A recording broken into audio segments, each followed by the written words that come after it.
Mr. President, we so appreciate you giving us an hour of your time. I want to start by addressing the elephant in the room, sir. A lot of people did not think it was appropriate for you to be here today. You have pushed false claims about some of your rivals, from Nikki Haley to former President Barack Obama, saying that they were not born in the United States, which is not true. You have told 4 congresswomen of color who were American citizens to go back to where they came from. You have used words like animal and rabid to describe black district attorneys. You've attacked black journalists, calling them a loser, saying the questions that they ask are, quote, stupid and racist. You've had dinner with a white supremacist at your Mar-a-Lago resort. So my question, sir, now that you are asking black supporters to vote for you, why should black voters trust you after you have used language like that? Well, first of all, I don't think I've ever been asked a question in such a horrible manner. First question. You don't even say, hello, how are you?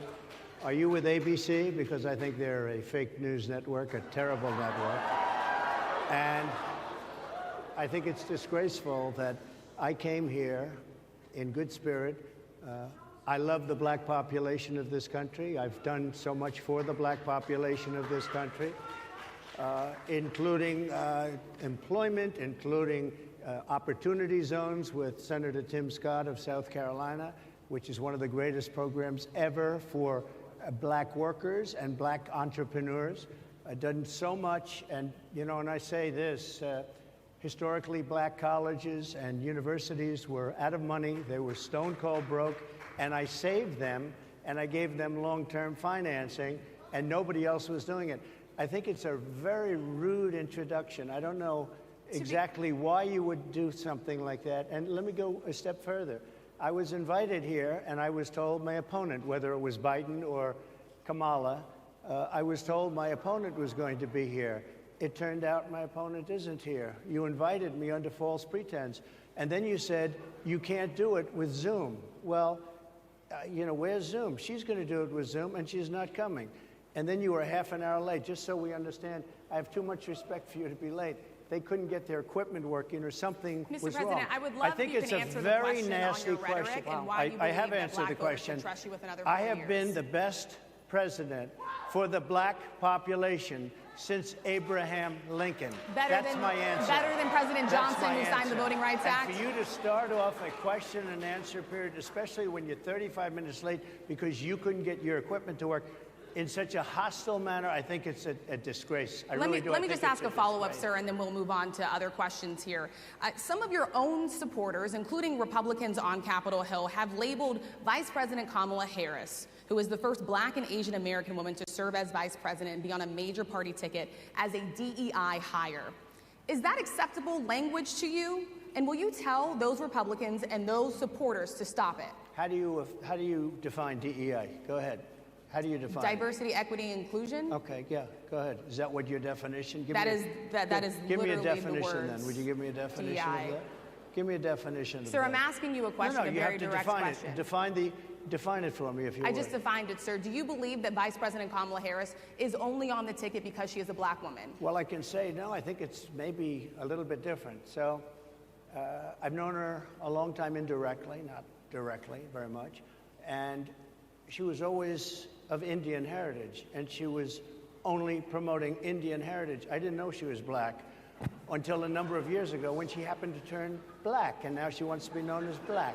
So I don't know, is she Indian or is she black? She has always identified as a black woman. She went to a historically black college. I respect either one, but she obviously doesn't, because she was Indian all the way, and then all of a sudden she made a turn, and she became a black person. Just to be clear, sir, do you believe that she is I think somebody should look into that, too, when you continue in a very hostile, nasty tone. It's a direct question, sir. Do you believe that Vice President Kamala Harris is a DEI hire, as some Republicans have said? I really don't know. I mean, I really don't know. Could be. There are some, and there are plenty. I know this lady right over there, Harris, is a fantastic person who just interviewed me at length. And we had a great interview, I think, and I heard you got very good ratings on that interview. You told me it was the longest one of your life, so we had a good discussion. Look, I want to talk about why you're here today. I mean, it is not lost on us how divided we are as a country. And as you were coming today, we really got to see that we were divided along the lines of race, along the lines of gender. And there is this question of, in this moment where we are, why come here? What is your message today? My message is to stop people from invading our country that are taking, frankly, a lot of problems with it. But one of the big problems, and a lot of the journalists in this room I know and I have great respect for, a lot of the journalists in this room are black. I will tell you that coming from the border are millions and millions of people that happen to be taking black jobs. You had the best. What exactly is a black job, sir? A black job is anybody that has a job. That's what it is. Anybody that has a job. All right. And Mr. President, they're taking the employment away from black people. They're coming in, they're invading. It's an invasion of millions of people, probably 15, 16, 17 million people. I have a feeling it's much more than that. And everybody's been seeing what's happened. The first group of people, the black population, is affected most by that. And Kamala is allowing it to happen. She's the border czar. She's the worst border czar in the history of the world. There's never been a border czar like this. She's never even essentially been. She said she was there once, but not the right part of the border. So she was a border czar. She's done a horrible job. These people are coming into our country, and they're taking black jobs and Hispanic jobs, and frankly, they're taking union jobs. Unions are being very badly affected by all of the millions of people that are pouring into our country. And one thing, as we discussed, many of these people are coming in from mental institutions, from prisons, from jails. They're gang members in other countries. Other countries are setting loose their prisoners. They're opening up their prisons and their mental institutions, and they're taking their bad people, drug dealers, gang members, and they're bringing them into the United States. And by the way, their crime rate is going down, and our crime rate is going to be a disaster. Mr. President, I want to get into how you address some of the issues with black communities. And I say that plural because we live in communities of color that are different. We're not all the same. We don't vote the same. We don't think the same. True. It's not monolithic. So as you come here today, I want to talk about something that bursts. And this is the weight of the inflation on this country right now. The nonprofit Money Management International recently released data from its mid-year analysis that we have found a 52% rise in people who are seeking counseling for being in credit debt. They're paying for food that is sky high on their credit cards, and now they can't pay that off. The credit counseling nonprofit MMI, as I said, is saying now that they've seen surges that they haven't seen since we were in a pandemic of people in financial trouble. Much of that falls on the shoulders of single moms, single black moms, when you look statistically. Yeah. How do you turn it around? What's your plan for the black community when it comes to money? So, first of all, it's very hard to hear you for whatever reason because of the fact that they have bad equipment, because I guess, this woman was unable to get the right equipment. But it's very hard for me to hear you, but I can hear every other word. It's very difficult, actually. But so I don't know if they can fix it or do something with it, but I'll do the best I can with it. The inflation is absolutely destroying our middle class, our working class, virtually every class. Inflation is a disaster in our country. Inflation is a country buster. It breaks every country. And we had, in my opinion, the worst inflation we've had. They say it's 58 years, but I think it's much more than that. It's been devastating. And if you just take a look at a lot of things they don't include, like interest rates. Interest rates went from 2.4% to 10%, and you can't get the money. People can't buy houses. They no longer have the American dream. Young people, young black people, they don't have the American dream anymore. They can't buy a house. They can't borrow the money because of the cost of the money. They can't buy because of the cost of housing, because of the cost to build it, because of inflation. Inflation is a disaster, and it's destroying our country, and it's destroying the black community probably as much or more than any. So what do you do? What's your plan? You know what we have to do? We have to bring down the cost of energy, and that's going to bring down the cost of inflation. This was all started with a bad energy policy by Joe Biden. By the way, just if I might, I was running against a man named Biden. You probably saw that. And he was losing very badly in the polls, and then he had a rather bad debate. I would say it was a bad debate. I would say it was one of the worst debates in history. And his poll numbers crashed. And instead of saying, let's keep going and maybe something happens the other way, they said, oh, we're going to replace him. Let's just replace him. That's like you're in a fight, a prize fighter's in a fight. He's not doing what you say, let's bring in another fighter. So our whole campaign was steered toward him, and now we have to steer toward him. But ultimately it's the same because they have bad policy. They have policies of open borders, unbelievable open borders, horrible energy policies. They want to get rid of, as you say, gasoline in cars. They want to get rid of oil. They want to get rid of efficient heating. Mr. President. Environmentally, what they're doing is killing our country. They're absolutely destroying our country. But the inflation is the thing that's hurting the black worker, the black population, and every other population within our country. Inflation is the worst it's been, I think, in over 100 years. And they'll fact check it. They'll say it's only 58. Whatever it may be, they don't add all the numbers. They don't add the really bad numbers, and you can check that too. But inflation, Harris, is absolutely destroying this country and the people in our country. Yes, Mr. ma'am. President, can I ask you another question Yes, that is also impacting black Americans? And that's very clear now. Good. I'm sorry? It's very clear. I hear you. Okay. So Sadia Massey, someone from Illinois, an unarmed black woman, was shot the other day in her home by a deputy sheriff. The deputy has since been charged with murder. You've said police would get immunity from prosecution if you win. Why should someone like that officer have immunity, in your opinion? Immunity? Immunity. I don't know the exact case, but I saw something, and it didn't look good to me. It didn't look good to me. Are you talking with the water, right? Yeah, well, police unions are not backing this person either. Okay. But again, why would... They're going to be charging the officer. I guess they're charging the officer. So why should he receive immunity? Well, he might not. I mean, it depends. It depends on what happens. I'm talking about people that are much different cases than that. We need people to protect ourselves. And by the way, in Chicago, as an example, a few weeks ago, July 4th weekend, they had 117 shootings and 17 deaths. Nobody wants that. Nobody wants that. We need to have our police officers have the respect and dignity back. In this particular case, I saw something that didn't look good to me. I didn't like it. I didn't like it at all. So can you get a little more specific back to the immunity question? Who would make those Well, right now, for the most part, people are protected by their unions, by their police unions, or by their police departments.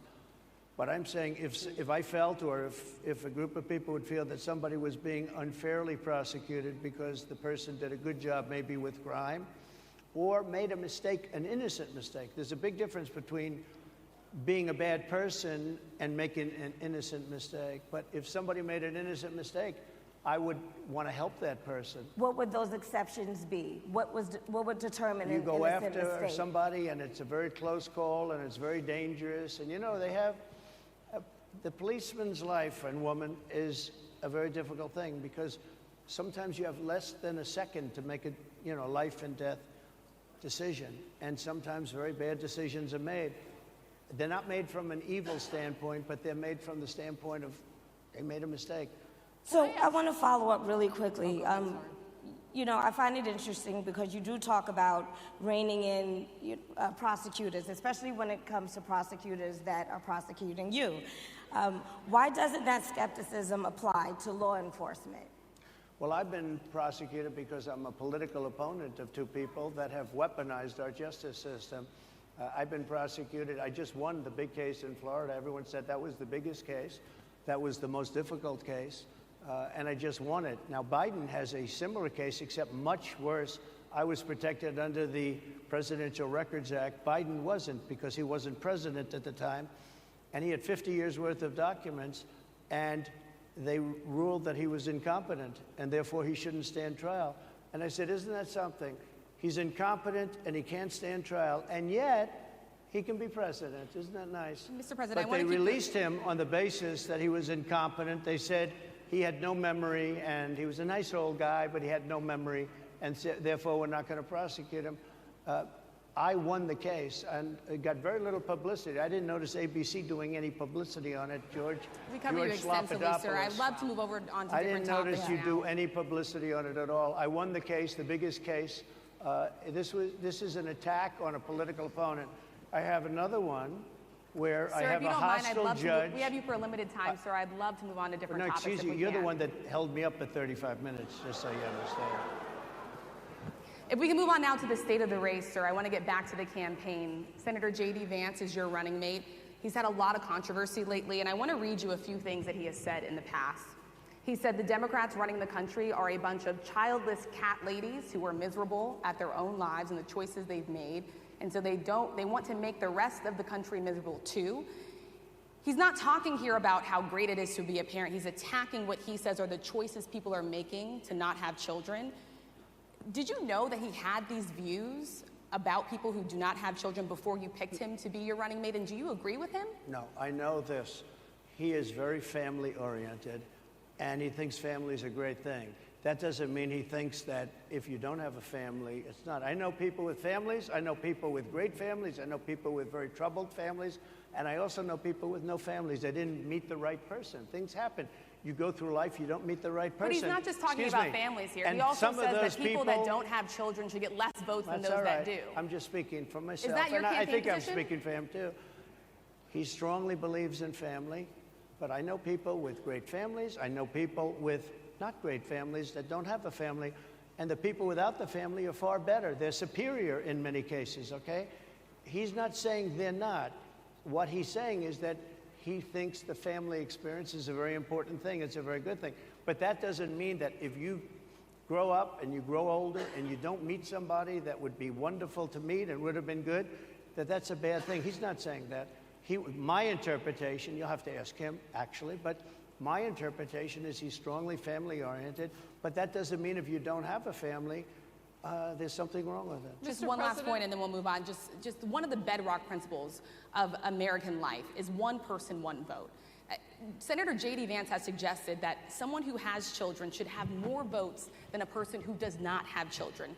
I just want to be clear here. Is that the position of your campaign? Well, no, but it's not something I have ever heard before.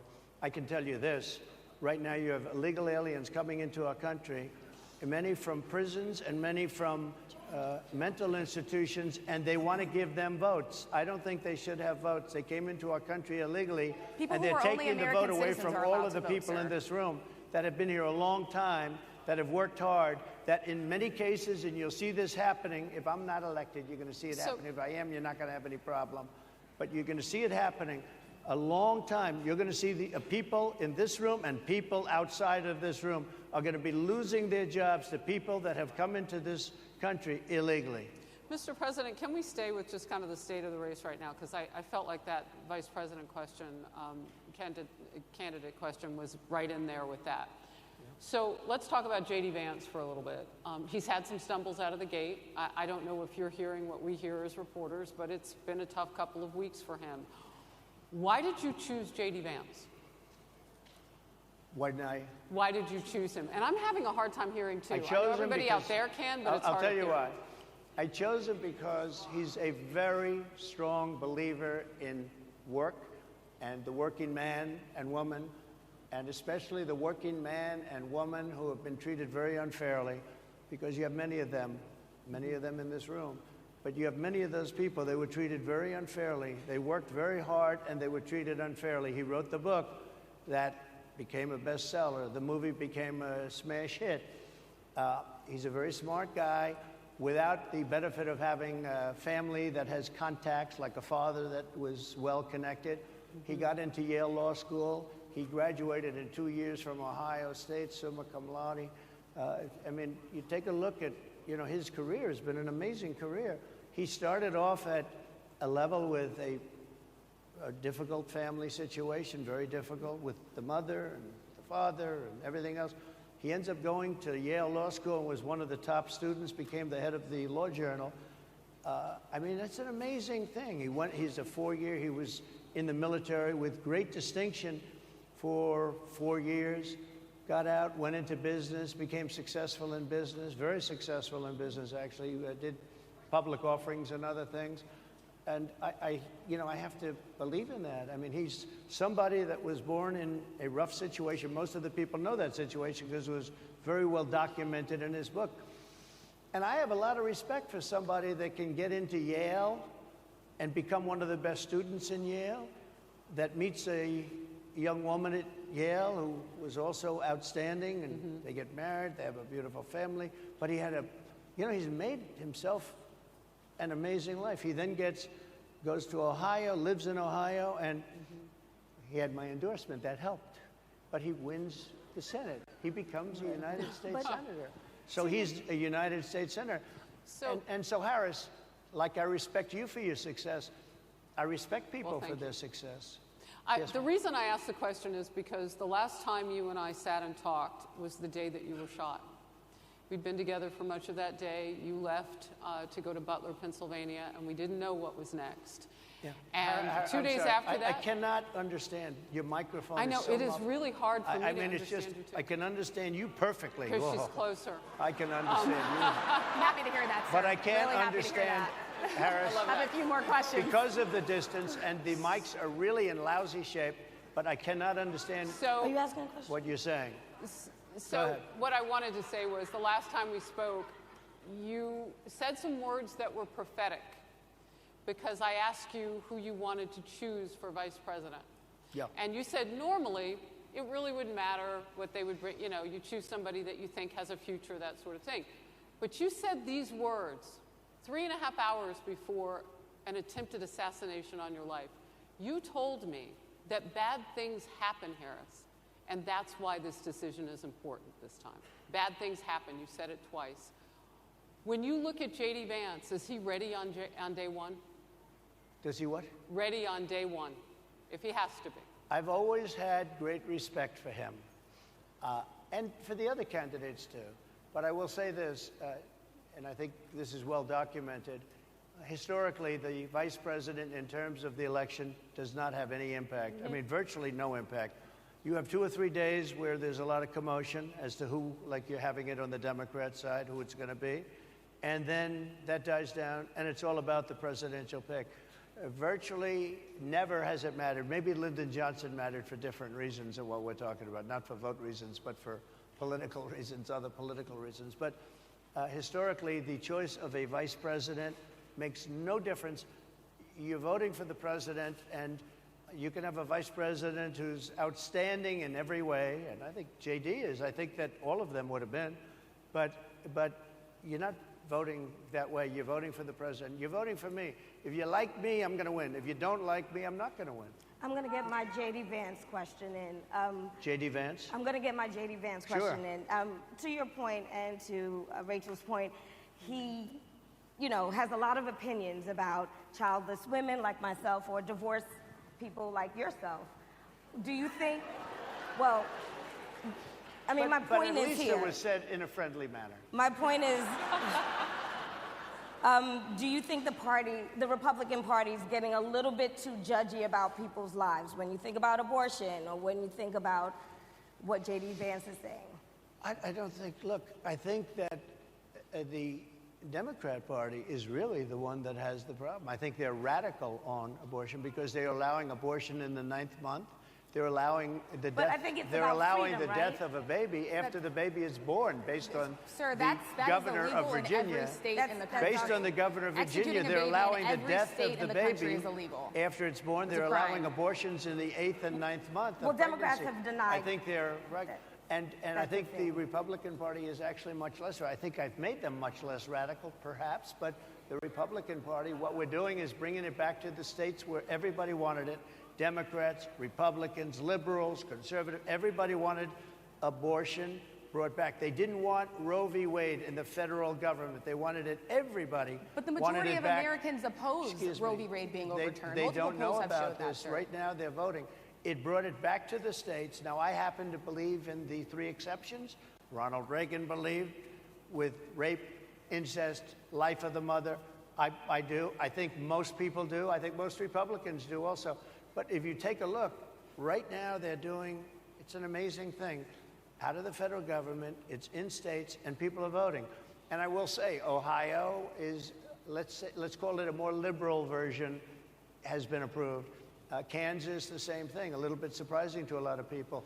But the people are now voting, and it's taking this issue that's been going on for 52 years and has torn our country apart, and it's giving it to the people to vote on.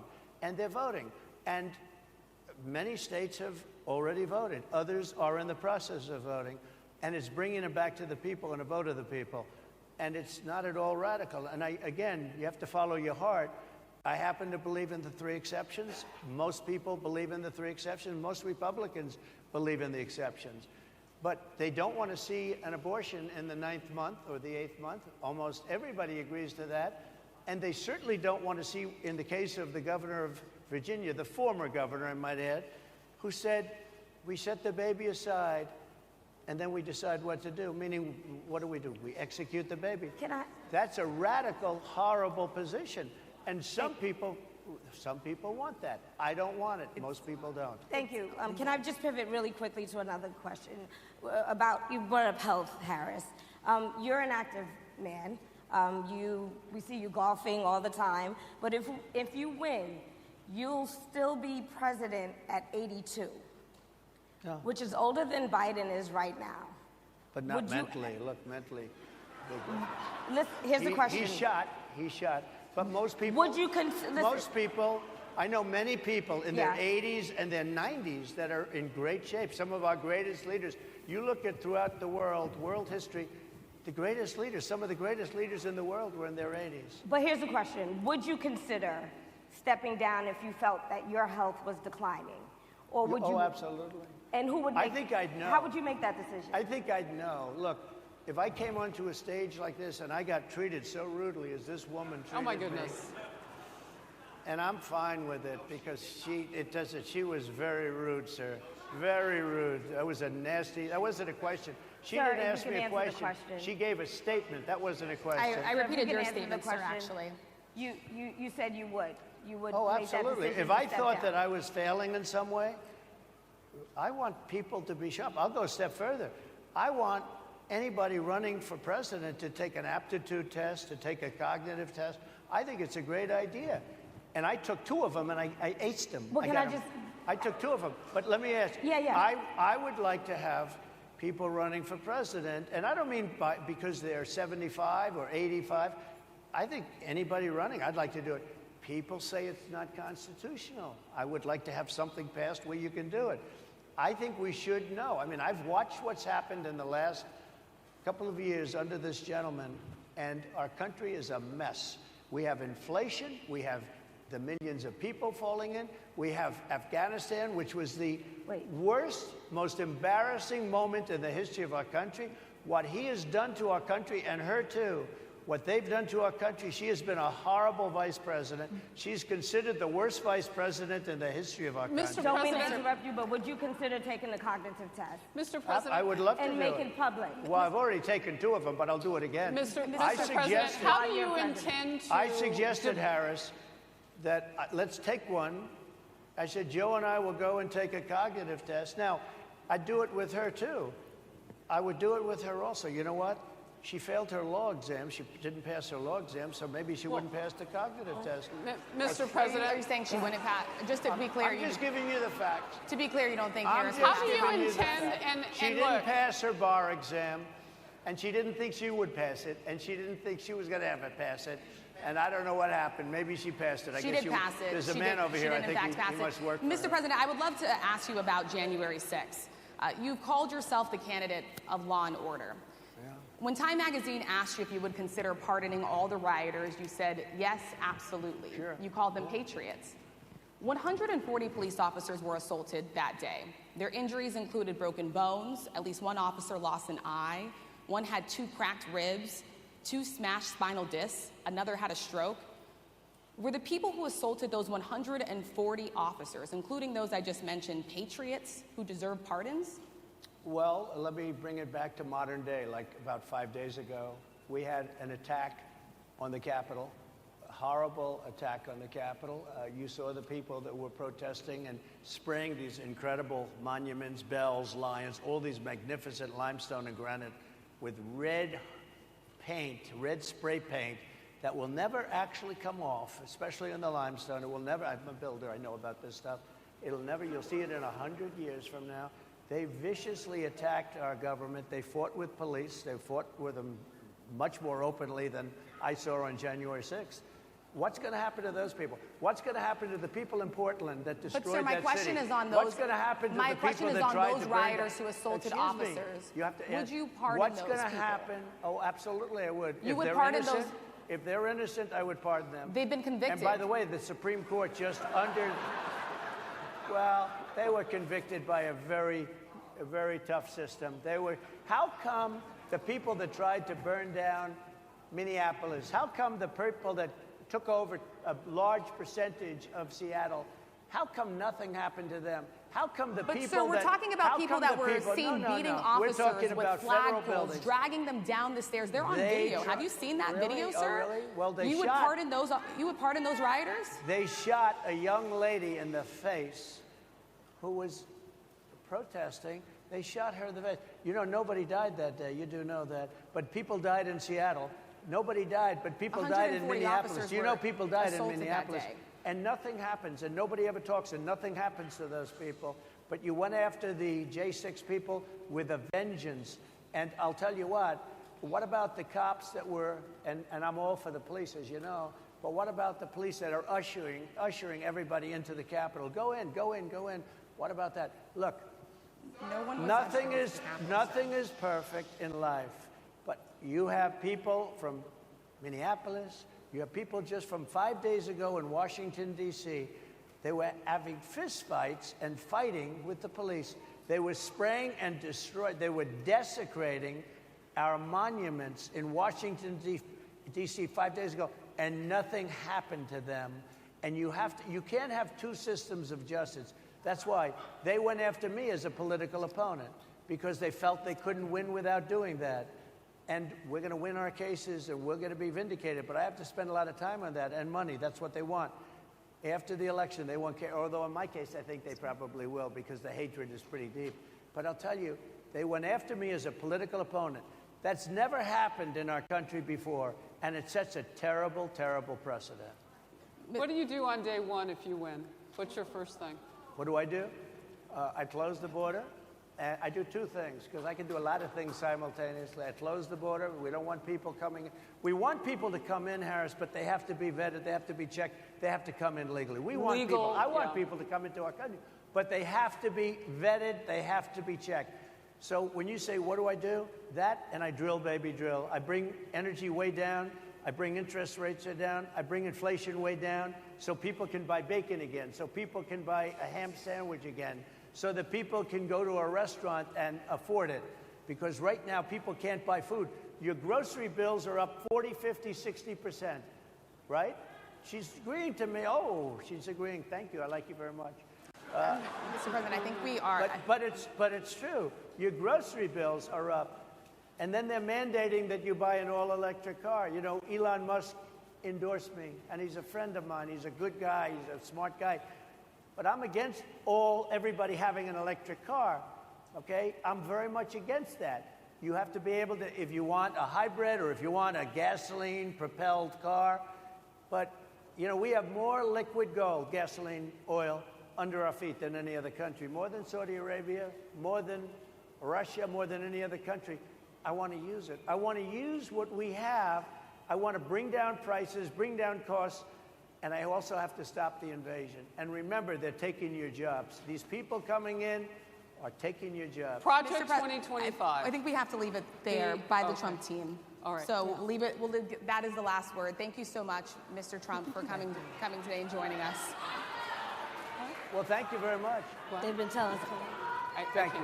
Thank you, everybody, very much. Great honor. Thank you, Mr. President. Thank you. NABJ will email about details regarding the conversation with Vice President Kamala Harris in September. Thank you.